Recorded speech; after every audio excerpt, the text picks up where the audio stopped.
Take one masterful Mountie, add one injustice to avenge, set against a fish-out-of-water tension to make a bit of a tangle, add one slapstick sidekick, and sprinkle in an ensemble cast of kooky characters, and voila! You have the essential ingredients of Due South, perhaps the most popular TV series ever to come from Canada.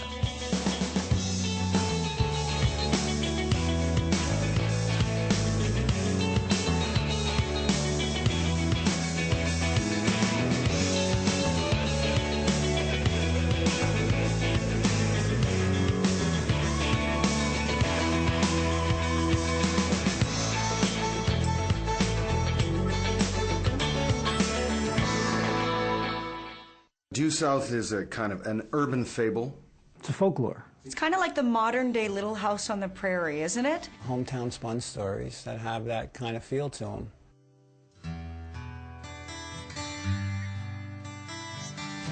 The series was created by Paul Haggis, who's gone on to make many other things, including Crash last year. It started with a fairly dark story with the death of my father. You're going to shoot a Mountie? They'll hunt you to the ends of the earth. And I go on the trail of the killers and wind up in Chicago, where I end up staying for 69 hours of television. Every week we have a terrible crime to solve, and I'm ably aided by my pet wolf named Diefenbaker. Thank you. It's a dramatic comedy about a Canadian Mountie working with a police officer in Chicago and bringing Canadianisms to America. I carry a standard .38 caliber Smith & Wesson service revolver. Without a local license, I am not permitted to use it, and that is why it's empty. I am partnered with an American detective, and so a lot of the series is about the difference between Americans and Canadians, and kind of plays on the cultural humor of that. Some episodes are highly dramatic, some are have a more comic edge. There's always comedy throughout. See you at the rendezvous, gentlemen! See you in hell, Benton! Ray, you all right? I'm under 30 feet of snow. How could that be all right? Well, you're alive. Start digging. Due South is about the Canadian who goes south and deals with, America on his own terms. Or, I don't know, maybe it's just to show off a really good-looking guy in a red suit. My character's name is Benton Fraser.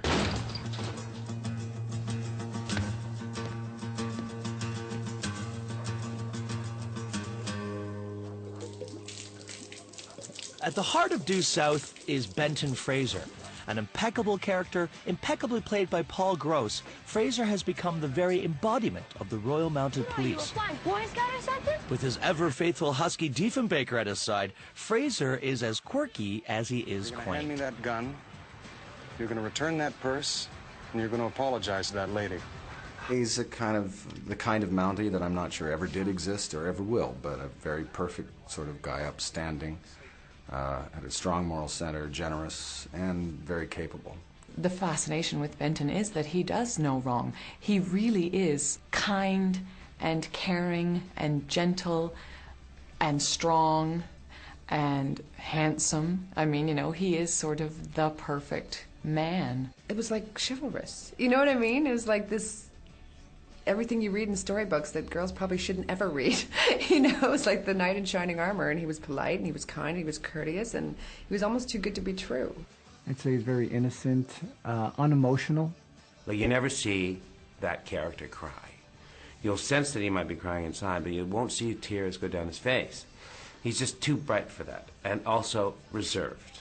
Leslie Nielsen had a lot to do with sorting that out. May I have your attention, please? He showed up the third episode we were shooting, and I was, oh, God, I don't know how to do this. And he said, I don't see what your problem is. You are the part, so whatever you do, that's what it is. Kind of guy I'd never let a friend down. Oh, all right. Well, now I'm free. I'm liberated. Yeah. Goodbye, Fred. Goodbye. Taxi. When I first started watching Due South, I thought, wow, this character and the way he played it was a lot like what Clark Kent was in Superman. Yeah, I mean, I think playing Clark Kent would be a lot harder because everybody knows him. Playing Benton Fraser, it was a new invention, so it wasn't, in that regard, not as difficult. I have to say, though, that once you get used to it, playing a guy who's really good is kind of nice. Oh, I beg your pardon.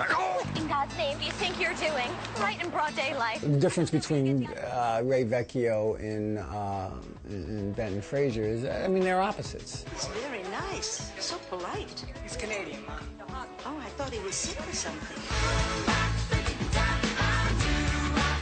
Every hero needs a stooge or a sidekick, and marrying the two in Due South was the yin to Fraser's yang, Ray Vecchio. Okay, who let the Mountie into the holding cell? Ray Vecchio was of Italian descent, kind of sloppy guy, Chicagoan, really understood the underbelly of things, and believed implicitly that everybody was more or less corrupt. Now, I've been working it for months, you know, hanging out, fitting in. They think I'm complete scum. And down here, your reputation is everything. Where the hell did I leave my car? My character, Ray Vecchio, yeah. I'd say to easily describe Ray is agitated, frustrated, belligerent. He's a guy with an edge who has a heart, and I'd say he's a man willing to sacrifice his life for another human being. Fraser!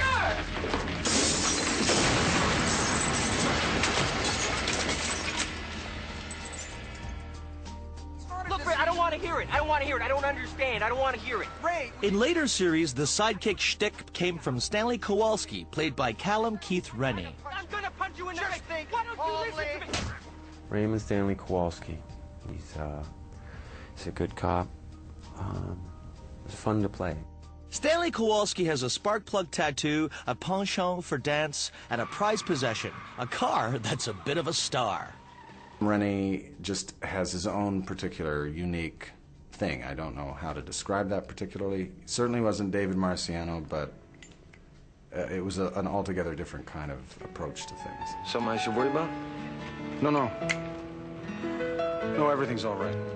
The spirit of the show was great, so it was great to go to work, and it's great to talk about it 9 years later.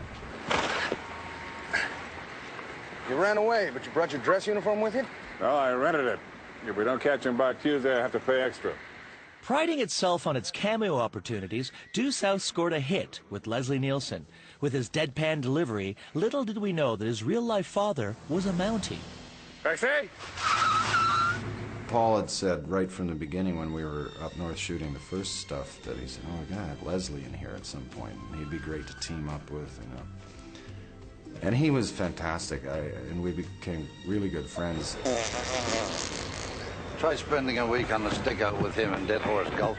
He helped me figure out how to tie my boots, which was... I had them completely wrong for 3 hours of that show. I don't know if there's ever any close-ups of them, but they're all laced incorrectly, and he noticed that off the bat because his father was one, so he walked and said, oh my God, look at your feet. He dropped down on his knees and he fixed my boots up for me.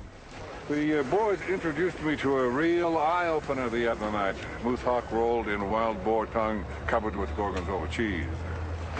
I'd like to try that sometime. Don't be too hasty. It seems to follow you around for a while. David Marciano and Callum Rennie they had a certain strong following. Some people kind of like me, but I think by and large most people like Diefenbaker.